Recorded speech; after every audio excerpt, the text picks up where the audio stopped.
तीन दामाद की सास पार्ट 2। अब तक आपने सुना कि कावेरी जी अपनी तीनों बेटियों ईशा, मोहिनी और सुहाना की शादी तीन घर जमाई लड़कों के साथ करवा देती है। उन्हें लगता है कि ये लड़के शायद घर का कामकाज संभाल लेंगे, लेकिन उनके तीनों घर जमाई बहुत आलसी थे। वो नौकरी भी नहीं करते थे और बाहर का काम भी नहीं। कावेरी जी ने अपनी बेटियों से कहा कि वो प्रेगनेंसी का बहाना बनाकर अपने पतियों को सबक सिखाए। अब सुनिए आगे। मम्मी, आपने जैसा कहा था हमने वैसा ही किया, लेकिन देखिए ना, विवेक का हाल तो वैसा का वैसा ही है। घर में ना सुबह का नाश्ता बनता है और ना खाना। नौकरी पर जाने की बात करूं तो खाने को दौड़ते हैं मुझे। हाँ मम्मी, मैंने भी सुमित को कितनी बार कहा कि अगर नौकरी नहीं करनी तो कोई छोटी सी दुकान ही खोल लो, घर का खर्चा कैसे चलेगा। देखो दोपहर के 12 बजने आए और जनाब अभी तक सो रहे हैं। हाँ मम्मी, ईशा और सुहाना ठीक कहती हैं। अविनाश का भी यही हाल है। जब मैंने अपनी प्रेगनेंसी के बारे में कहा तो मुझसे कहने लगा, अरे दूसरी लड़कियां तो 9-9 महीने तक नौकरी करती है, बस डिलीवरी के टाइम छुट्टी लेती है। मोहिनी, तुम भी नौकरी करो। अब मुझे कहाँ नौकरी मिलेगी। मम्मी बताओ अब मैं क्या करूँ। हे भगवान, क्या सोचकर घर जमाई दामाद लाई थी मैं कि मेरी बेटियां मेरे पास रहेंगी और खुश रहेंगी, लेकिन इन आलसी दामादों ने तो हमारी जिंदगी को भी प्रॉब्लम में डाल दिया है। मैं तो कहती हूँ मम्मी, हम लोग वापस अपनी जॉब पर जाना शुरू कर देते हैं। बता देते हैं इन लोगों को कि हमने प्रेगनेंसी का बहाना किया है। नहीं नहीं बेटा, ऐसी गलती भी मत करना। अगर तुमने ऐसा किया तो इन तीनों की आदत और ख़राब हो जाएगी। अरे आज नहीं तो कल कभी तो तुम प्रेग्नेंट होगी, तब वापस यही प्रॉब्लम आएगी। तब क्या करोगी तुम तीनों। हाँ मम्मी, आपकी बात तो बिल्कुल सही है। इन लोगों को तो सुधारना ही पड़ेगा। लेकिन कैसे? अपने बच्चों के आने की खबर सुनकर भी इन लोगों पर कोई असर नहीं हो रहा। पैसे कमाने के लिए घर से बाहर निकलना ही नहीं चाहते ये तीनों। अब मेरे दिमाग में एक प्लान आया है। तुम तीनों चिंता मत करो, उन तीनों को बुलाओ, फिर मैं बात करती हूँ। थोड़ी देर बाद कावेरी जी अपने तीनों दामादों को सामने बुलाकर अपनी बात कहना शुरू करती हैं।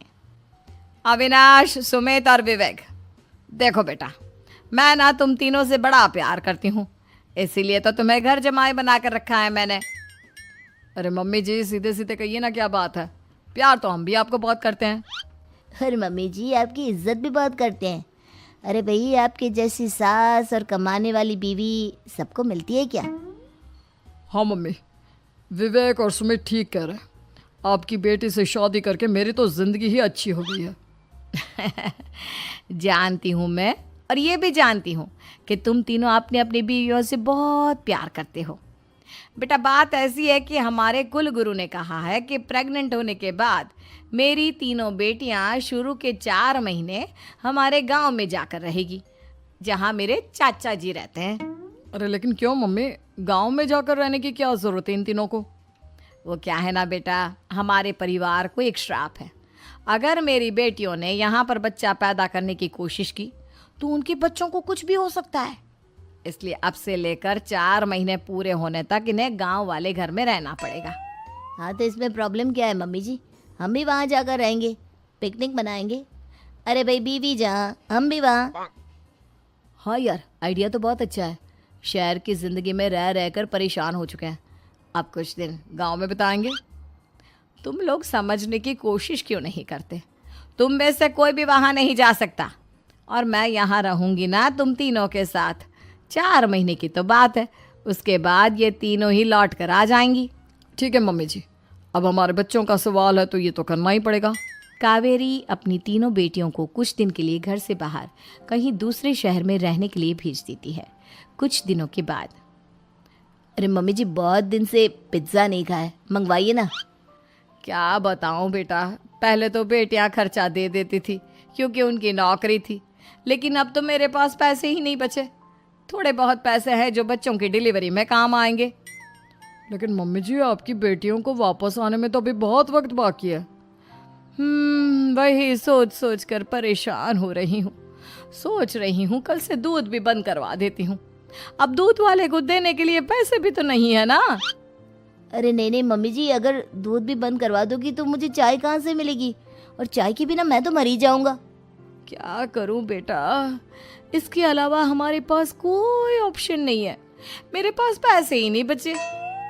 इस तरह कावेरी जी धीरे धीरे अपने तीनों दामादों को पैसे देना बंद कर देती हैं और घर में खाने पीने की चीजें लाना भी बंद कर देती है। अब वो तीनों बुरी तरह से परेशान होने लगे थे और इसलिए एक दिन तीनों प्लान करके घर से बाहर निकलते हैं और बाजार में जाने के बाद यार अच्छा खाना खाए हुए कितने दिन हो गए, पता नहीं कब अच्छा खाना मिलेगा। हमारी बीवियों के जाने के बाद तो हमारी हालत भिखारियों जैसी हो गई है यार। कुछ भी हो, मुझे तो आज पिज्ज़ा खाना ही खाना है। जेब में 1 रुपया नहीं है और पिज्जा खाएगा, कहाँ से आएंगे पैसे? अरे देख वहाँ सामने बोर्ड पर क्या लिखा हुआ है, कंप्यूटर पर काम करने के लिए एक आदमी की आवश्यकता है। भाई मैं तो जा रहा हूँ, काम करूँगा और शाम तक पैसे लाकर आराम से पिज्ज़ा खाऊंगा। जा जा, तुझे कोई काम नहीं देने वाला, हम तो घर जा रहे हैं। चल भाई सुमित। सुमित और अविनाश वहाँ से चले जाते हैं और विवेक उस कंप्यूटर शॉप पर सारा दिन काम करके 5,000 रुपये कमा कर घर लौट कर आता है और अपने खाने के लिए अच्छी अच्छी चीज़ें भी लेकर आता है। ये देखकर विवेक और सुमित के दिल में भी कुछ पैसे कमाने की इच्छा जागती है। अरे सुबह सुबह कहाँ चल दिए तुम? मम्मी जी एक बहुत अच्छी जगह मिली है, कंप्यूटर पर काम करने के 5,000 मिले थे कल मुझे। अगर रोज़ काम करूँगा तो पूरे 40,000 की तनख्वाह। अरे वाह, ये तो बहुत अच्छी बात है दामाद जी, आपको जाना ही चाहिए। सुमित और अविनाश विवेक को इस तरह तरक्की करते देखकर परेशान हो जाते हैं और वो दोनों भी काम की तलाश में निकल पड़ते हैं। धीरे धीरे उन दोनों को भी काम मिल जाता है। अब कावेरी के तीनों दामाद छोटी मोटी नौकरी करके अच्छा पैसा कमाने लगे थे। एक दिन कावेरी उन्हें अपने पास बुलाती हैं।